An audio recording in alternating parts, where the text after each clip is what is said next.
ये मतलब Australian health authorities बता रही हैं कि इंडिया के अंदर रेबीज़ की काउंटरफीट मतलब नकली वैक्सीन्स जो है वो सर्कुलेट हो रही है। कितनी शर्म की बात है ये हम लोगों के लिए। यहाँ पे एक सवाल पूछा है, बहुत इंपॉर्टेंट है आप सबके लिए जानना। We are talking about the rabies vaccination. Controversy हुई है recently and how it impacts you as dog parents, how it impacts dogs and all the pets in India. तो आप सबके लिए जानना बहुत ज़रूरी है। तो यहाँ पे हमारे सब्सक्राइबर हैं DS Gorkhali YT. They want us to talk about rabies vaccination scam जो अभी रिसेंटली इंडिया में हुआ है। देखो, पहले तो ये समझना बहुत ज़रूरी है कि रेबीज़ एक्चुअली है क्या। ठीक है, रेबीज़ एक बहुत ही डेडली जानलेवा बीमारी है। 100% फर्टिलिटी। यस, 100% फर्टिलिटी रेट है। मतलब अगर आपको किसी रेबीड एनिमल ने बाइट कर लिया, नॉट जस्ट द डॉग्स, ठीक है, it could be cats, it could be bats, it could be monkeys, ठीक है।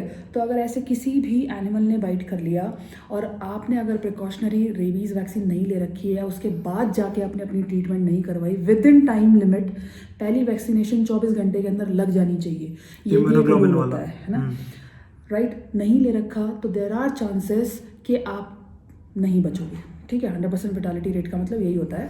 और वंस सिम्टम्स एक बार आने शुरू हो जाते हैं ना, then there is no going back. फिर उसके बाद बहुत मुश्किल होता है। और इंडिया में आपको पता ही है, मर्सी किलिंग वालों के कॉन्सेप्ट है नहीं। सो ऐसे में पेशेंट्स को ना बांध देते हैं बेड पे एंड जो डेथ होती है इट इज वेरी ट्रैजिक। सो जो पीछे आपने देखा था अभी हमारे जो एक मतलब स्पोर्ट्स प्लेयर भी थे, ब्रिजेश सोलंकी जी, ठीक है, उनकी भी ऐसे ही दर्दनाक आपने देखा है कि डेथ हुई थी। और आप हम सब ने देखा था, वेरी अनफॉर्चुनेट। उन्होंने पप्पी को रेस्क्यू करने की कोशिश करी थी। जितने भी है ना जो रेस्क्यूअर्स हैं हमारे, जो भी स्ट्रीट डॉग्स को रेस्क्यू करते हैं, या फिर जितने फीडर्स हैं जो स्ट्रीट डॉग्स को फीड करते हैं, वी सजेस्ट कि थोड़ा सा आप अपना प्रिकॉशंस लेके चलिए। ऐसे सीधा सीधा खुल्लम खुल्ला ऐसे हाथ नहीं लगाना, थोड़ा सा ग्लव्स वगैरह पहन सकते हैं ना, वो सब भी। प्लस वैक्सीन लेना इज इम्पॉर्टेंट। मुझे याद है हमारे पास वुल्फ था भी नहीं, लेकिन हम लोग स्ट्रीट डॉग्स को फीड करते थे, टू बी ऑनेस्ट, राइट। तो हम लोगों ने, मैंने और विशांत ने प्रिकॉशनरी ये जो रेबीज़ वैक्सीन होती है ये खुद जाकर मेडिकल स्टोर से खरीद कर बाकायदा डॉक्टर से लगवाई थी। 2023 में लगवाई थी, 2023 में लगवाई थी, लेकिन 2023 की स्टार्टिंग में लगवाई थी, जनवरी फरवरी में। ये मतलब हम लोगों ने खुद ले रखी है और 2023 में ही मतलब हम लोगों ने ली थी। बट ये जो केस आया, ये आया है जिन्होंने नवंबर 2023 के बाद जिसने भी वैक्सीन ली है, मतलब 2024 और 2025 पूरा का पूरा 2 साल, और नवंबर 2023। वैक्सीन का नाम है अभयरैब। काफ़ी बड़ी कंपनी है भाई। जब आप ह्यूमंस के लिए वैक्सीनेशन सर्च करोगे ना, रेबीज 40% इनका शेयर होता है मार्केट में, टॉप पे आता है अभयरैब का, ठीक है। और देखो प्रॉब्लम कहाँ हुई है, प्रॉब्लम ये हुई है कि अभयरैब को भी इसके बारे में पता था, लेकिन जनवरी 2025 में ये कह रहे हैं कि इनको पता चल गया था। स्टिल इन्होंने कोई भी प्रिकॉशनरी जो एक एडवाइजरी होती है ना, इन्होंने वो इशू नहीं करी 1 साल से। ठीक है, मतलब इनको 2024 में पता चला था, जनवरी 2025 ना, अभी तो 2026 आ चुका है। हाँ, मतलब इनको 1 साल से पता है। इन्होंने फिर भी कोई एडवाइजरी इशू नहीं करी। ये एडवाइजरी किसने इशू करी? ऑस्ट्रेलियन हेल्थ अथॉरिटीज, किसी और कंट्री। और उन्होंने क्यों इशू करी? उन्होंने अपने लोगों को जो ये बताया, जो ऑस्ट्रेलियंस इंडिया में आते हैं ना, उनको ये बोला कि यहाँ पे जो है ना 2023 से ऐसी वैक्सीन्स, काउंटरफीट वैक्सीन्स हमारे रेबीज की यहाँ पे सर्कुलेट हो रही हैं। तो जिन्होंने भी उस समय इंडिया में कभी भी ये वाली वैक्सीन्स ली हैं, वो फिर से आके ले लो, एक बार रिवाइज कर लो उसको, रिविजिट कर लो। हमारे यहाँ के डॉग्स और कैट्स और जो भी एनिमल्स उनके साथ वो इंटरेक्ट ना करें, ये भी बोल रखा है उनको। सोचो, ये मतलब ऑस्ट्रेलियन हेल्थ अथॉरिटीज बता रही हैं कि इंडिया के अंदर रेबीज की काउंटरफीट मतलब नकली वैक्सीन्स जो है वो सर्कुलेट हो रही है। कितनी शर्म की बात है ये हम लोगों के लिए। अब आप में से जितने लोगों को नवंबर के बाद वैक्सीन लगी है, तो एक बार जाके अपने डॉक्टर से कंफर्म कर लो, क्योंकि तो रिसेंट ही है, राइट, है ना। अगर डेटा मिल जाता है तो वेल एंड गुड, नहीं मिलता है तो आप एज प्रिकॉशनरी, ठीक है, मेजर बोल लो या कुछ भी बोल लो, I think you should go and take the vaccine again.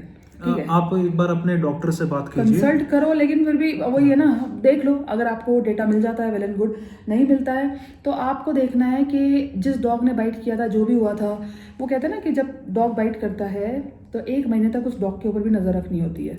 अगर उसके अंदर वो रेबीज वाले सिम्टम्स आए क्या? अगर 1 महीने में पता चल जाता है उसके अंदर आए कि नहीं आए, बट मैं तो कहती हूँ क्यों वेट करना है भाई, वो तो डोंट नीड टू वेट। हाँ, इंसान नहीं बचता भाई, ठीक है, सीधी सी बात है। और इसमें ना आपको बिल्कुल भी ऐसे केयरलेस एटीट्यूड नहीं रखना।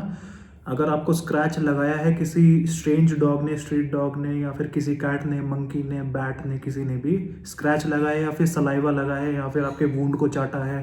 सलाइवा से मुझे याद है, हमारे एक सब्सक्राइबर ने और हमें ये क्वेश्चन पूछा था कि वो स्ट्रीट डॉग को खिला रहे थे वो, तो उसने सिर्फ दांत लगाए थे उनके हाथ पे, काटा उससे भी नहीं आ था, जाएगा। खून नहीं आया। तो let me be very clear here, जैसा कि अभी अभी विशाल ने बोला, सलाइवा के लगने से भी आपको रेबीज जरूरी नहीं कि काटे और खून निकले, ठीक है? ठीक है, क्योंकि जो ये वायरस होता है ना, ये एक्चुअली इनके सलाइवा में ही होता है, राइट। ठीक है। अगर कोई ओपन वुंड है तो वो जल्दी से ब्लड स्ट्रीम में वो एंटर कर तुरंत जाएगा, कर जाएगा। ठीक है। और अगर ओपन वुंड नहीं है तो वो स्किन के पोर्स के थ्रू एंटर कर सकता है, राइट। बट वो एंटर, अगर वो डॉग मतलब एक तरीके से इन्फेक्टेड है रेबीज वायरस से, तो वो आपको सलाइवा के थ्रू भी हो जाएगा, तो नो रिस्क, है ना। तो इसमें बिल्कुल भी रिस्क नहीं लेना। आप तुरंत जैसे ही हुआ है, तुरंत आप सबसे पहले first thing you will go to your doctor and आप अपना इम्यूनोग्लोबिन वाला अपना डोज लेंगे। एंड उसके बाद फर्दर जो भी होते हैं, इंट्रामस्कुलर भी लगते हैं 3 और इंट्राडर्मल भी लगते हैं, जो स्किन के अंदर लगते हैं, मसल्स के अंदर लगते हैं, अलग अलग होते हैं, डॉक्टर्स आपको बता देंगे और आपको प्रॉपर अपना लेना है, ठीक है। इसमें बिल्कुल भी आपको कई कॉम्प्रोमाइज सारी नहीं करना। ब्रांड्स हैं, जैसे अभी ये अभयरैब है, ठीक है, इसके अलावा रैबी वैक्स करके भी है, अरे बहुत आती है रैबी वैक्स, काफ़ी फेमस है वो, डॉग्स को, वो डॉग्स के लिए भी आती है। और ये भी इम्पोर्टेंट है, जो इंसानों को लगती है ना एंटी रेबीज वैक्सीन, वो अलग होती है, और जो डॉग्स को लगती है वो एकदम अलग होती है, ठीक है। इसका ध्यान रखना, को पता चला कि कुत्तों वाली लगा दी आपको किसी ने, और मतलब फिर एकदम परफेक्ट हो, लेकिन फिर भी बस एनिमल्स और इंसानों की जो जिस तरीके से वो बनती है ना, कॉम्पोजिशन में डिफरेंस होता है भाई लोगों, ठीक है। हमारा जिस तरीके से वो बनाई जाती है कि हमारे ऊपर उसकी एफिकेसी कैसी होनी चाहिए, कितनी होनी हमारी चाहिए, एंटीबॉडीज अलग तरीके से रिलीज अलग होती है, तरीके से राइट? कितनी रिस्पॉन्स अलग एंटीबॉडीज है। प्रोड्यूस करनी है, क्या रिस्पॉन्स होना चाहिए, वो थोड़ा अलग होता है। और डॉग्स का अलग होता है। हमारी वालों की जो टेस्टिंग होती है ना, बहुत स्ट्रिंजेंट होती है, बहुत स्ट्रिक्ट होती है, ठीक है। एनिमल्स के ऊपर ये मुझे पता है इतना ये लोग नहीं इन्वेस्ट करते, इंडिया में तो नहीं करते हैं, टू बी ऑनेस्ट, है ना। तो एनिमल्स की और ह्यूमंस की जो रेबीज वैक्सीन होती है वो बिल्कुल अलग होती है। ऑलवेज रिमेंबर दिस, सेम नहीं होती है। ब्रांड सेम हो सकती है, कंपनियां सेम हो सकती हैं, ठीक है, लेकिन वैक्सीन जो होगी वो अलग अलग होगी, ठीक है, अलग कॉम्पोजिशन उसका अलग अलग होगा, राइट। तो बाकी ये रहा जो स्कैम है भाई, ये बड़ी शर्म की बात है। आईएएल ने तो ये कहा है कि एक पर्टिकुलर बैच में मतलब उनको ऐसे काउंटरफीट वैक्सीन उनको डिटेक्ट करी थी उन्होंने।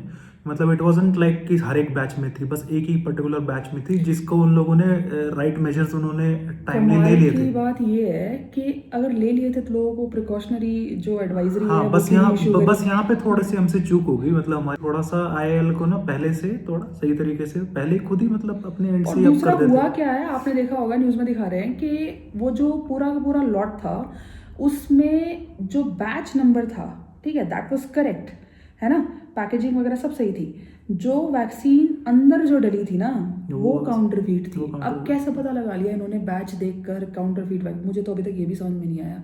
जब बैच कोड सही है, वो असली है, दवाई नकली है बॉटल के अंदर, मतलब आई डोंट नो भैया। तो भाई अपनी देख लेना, एक बार डॉक्टर से कंसल्ट करो। काफ़ी बड़ा स्कैम है। रेबीज कोई छोटी मोटी बीमारी नहीं होती, बहुत जानलेवा बीमारी है। रिस्क लेने की कोई ज़रूरत नहीं है। आप जाइए डॉक्टर से कंसल्ट करिए। अगर आपको इन्फॉर्मेशन मिल जाती है, वेल एंड गुड, चेक करो कौन सी लगी है। नहीं मिलती है तो मैं तो देखो ओपनली बोलती हूँ भाई, दोबारा ले लो, कोई फर्क नहीं पड़ता, क्योंकि इसकी वजह से जान नहीं जानी चाहिए ना भाई। जान है तो जहान है ना। और एक और इम्पोर्टेंट मैं आपको एक चीज़ ऐड कर दूँ इसमें। ऐसा भी नहीं है कि मतलब डॉग्स के काटने से या कैट के काटने से मतलब रेबीज सभी के काटने से होता है, ऐसा नहीं होता। सिर्फ और सिर्फ जो इन्फेक्टेड डॉग्स होते हैं, इन्फेक्टेड कैट्स होती हैं, उन्हीं के काटने से होता है। तो ये कई लोग मिथ बनाते हैं कि कोई भी डॉगी हो, अगर वो काट लेगा तो रेबीज होगा ही होगा। नहीं, ऐसा ज़रूरी नहीं है। लेकिन अगर कोई भी डॉग आपको काट लेता है तो एक प्रिकॉशनरी मेजर लेके आप डॉक्टर से एक बार ले लो, ठीक है, बात करके लगवा लो। लेकिन ऐसे मिथ नहीं फैलाते कि मतलब कोई भी कुत्ता है तो वो रेबीज ही कैरी कर रहा होगा, क्योंकि हमें लोग बोलते हैं, जैसे अभी काल देखो सो रहा है, ठीक है, हम इनको खाना नहीं खिलाते हैं, सलाइवा वगैरह लग जाता है, राइट है, तो हमें लोग बोलते हैं ओ रेबीज हो जाएगा। ऐसा नहीं होता रेबीज, ठीक है। बच्चों अगर ये ऐसे नॉर्मल अगर डॉग्स अगर आपको काट लेंगे और रेबीज हो जाए तो इट्स लाइक सेइंग कि हर एक इंसान को कोरोना होता है, ऐसा नहीं है ना। जो इन्फेक्टेड इंसान है उनको होता है कोरोना, ऐसी जो इन्फेक्टेड डॉग्स हैं उनको होगा रेबीज ना, लेकिन हमको क्योंकि पता नहीं होता कौन सा इन्फेक्टेड है कौन सा नहीं है, तो इसलिए हम प्रिकॉशनरी मेजर के तौर पे लगवा ही लेते हैं अगर काटा है तो। और जितनी वैक्सीन्स घर के डॉग्स को लगती हैं ना, ईयरली बूस्टर्स, और जब इनको लेकर आते हैं ना 6 महीने तक इनकी वैक्सीनेशन चलती है, 5 से 6 महीने तक, ठीक है। और एनुअली जो बूस्टर्स लगते हैं रेबीज के वो अलग है, 2 शॉट्स इनको लगते हैं। डॉग्स की जो इम्यूनिटी है ना, dogs are well immunised, pets है ना, जितनी इनकी मतलब वैक्सीनेशन जिस तरीके से होती है ना, ये बहुत सही रहते हैं, मतलब they are very protected. Exactly, तो इसलिए घर के डॉग से कभी भी नहीं होता है। और आप घर के बहुत ही रेयर चांसेस है, अगर आपका घर का डॉग अगर बाहर मतलब इंटरेक्ट कर रहा है स्ट्रीट डॉग से बहुत ज्यादा, तब हो सकता है अगर वो स्ट्रीट डॉग इन्फेक्टेड है। जैसे हम लोगों ने अपनी एरिया के डॉग्स को वैक्सीनेट करवा रखा है। यहाँ पे जितने भी हमारे जो स्ट्रीट डॉग्स हैं ना, जितने दे आर ऑल वैक्सीनेटेड। और वो इसलिए भी क्योंकि भाई हमारे यहाँ पे हर घर में डॉग है, तो यहाँ हम लोगों ने ये चीज़ मिलकर सब लोगों ने कर दी, ठीक है, क्योंकि करना पड़ता है, ध्यान रखना पड़ता है, कम्युनिटी की रिस्पांसिबिलिटी है ना, तो हम लोगों ने वो करवा रखी है। तो हमें पता है किस डॉग को किसको नहीं, हमें पता है ये हमारे एरिया का, ये बाहर से आया है ना, तो ये हमें पता होता है। तो आप लोग भी इन सारी चीज़ों का ध्यान रखो, बड़ी छोटी छोटी चीज़ें हैं। और इससे मुझे याद आया कि हमारे एक सब्सक्राइबर ने हमें डॉग्स की वैक्सीनेशन के बारे में भी क्वेश्चन किया है, ठीक है, तो ये हम अपनी नेक्स्ट वीडियो में कवर करेंगे। फिलहाल तो हम चाहते थे कि ये जो स्कैम हुआ है, ये स्कैम जो चल रहा है, हम इसके बारे में बात करें, ठीक है, कि ये अभयरैब का स्कैम है क्या। अभयरैब जो है ना वो वैक्सीनेशन का नाम है, इसको मैन्युफैक्चर कौन कर रहा है? IIL कर रहा है, IIL कर रहा है, ठीक है। और एडवाइजरी इम्यूनोलॉजिकल्स लिमिटेड, हाँ, और एडवाइजरी किसने इशू करी है? ऑस्ट्रेलियन हेल्थ अथॉरिटीज़ ने इशू करी है। तो ये पूरा मैटर है, आई होप अब ये क्लियर हो गया होगा, ठीक है, कि 1 नवंबर 2023 के बाद से जिस इंसान ने इंसानों वाली रेबीज वैक्सीन ली है उनको वापस जाके चेक करना है कौन सी थी, और अगर उनको लगता है कि अभयरैब वाली ही ले रखी है, ठीक है, और बैच कोड वगैरह अगर मिल जाता है तो वो तो प्रूव भी हो जाएगा काउंटरफीट है। बैच कोड हम यहाँ डाल देंगे कौन सा बताया गया है, तो वो जाकर अपना डिसीजन लें कि उन्हें दोबारा वैक्सीनेशन लगवानी है। ये आपका डिसीजन है। मैं तो खैर इसमें ना ये जो ऑस्ट्रेलियन हेल्थ अथॉरिटीज़ है ना, ये कई बार मैं इनको भी ऐसे नहीं बोलूँगा कि हमेशा सही कर रहे हैं, जानबूझ के भी करते हैं कभी कभार। ये लोग जानते हैं ऑस्ट्रेलिया और इंडिया का, तो और ऑस्ट्रेलिया में कितना रेसिज्म है, मतलब काफ़ी ज़्यादा है ना ऑस्ट्रेलिया में, तो ये कभी कभी ना ज़बरदस्ती करते हैं। मतलब ये वाला तो फिर भी समझ में आता है, वो क्या था कि वो अपने नेशनलिस्ट को बोल रहे हैं, ऑस्ट्रेलियन नेशनलिस्ट को, कि आप इंडिया में इंटरेक्ट मत करना डॉग्स के साथ, कैट्स के साथ, है ना। थोड़ा सा वैसा नहीं लग रहा कि डिस्क्रिमिनेशन फॉर एनिमल्स, बट क्या ही कर सकते हैं भाई, अब रेबीज बीमारी इतनी डेडली है। हाँ, वो अपने कंट्री अपने सिटीजंस के लिए यार। मैं जब मुझे पता चली है, मैं खुद गई हूँ कि मेरी वैक्सीनेशन मैंने कब ली थी। थोड़ा सा ध्यान रखिएगा, ठीक है। एक इन्फॉर्मेटिव वीडियो थी, आज हम लोगों ने सोचा कि हम इस पे बैठ के बात करें। आई होप अगर आप लोग को ऐसी कोई और इन्फॉर्मेटिव वीडियो चाहिए हो तो प्लीज़ कमेंट डाउन, हम लोग उस पर अपनी वीडियो जो है वो बनाने की कोशिश करेंगे, ठीक है। तो हमारे DS Gorkhali ji, I hope हम लोगों ने सही इन्फॉर्मेशन दी हो, ठीक है।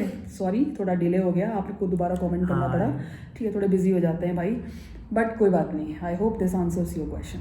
Anyways, thank you. Take care. Guys, thank you for watching. See you in the next one. Like and subscribe. Advisory.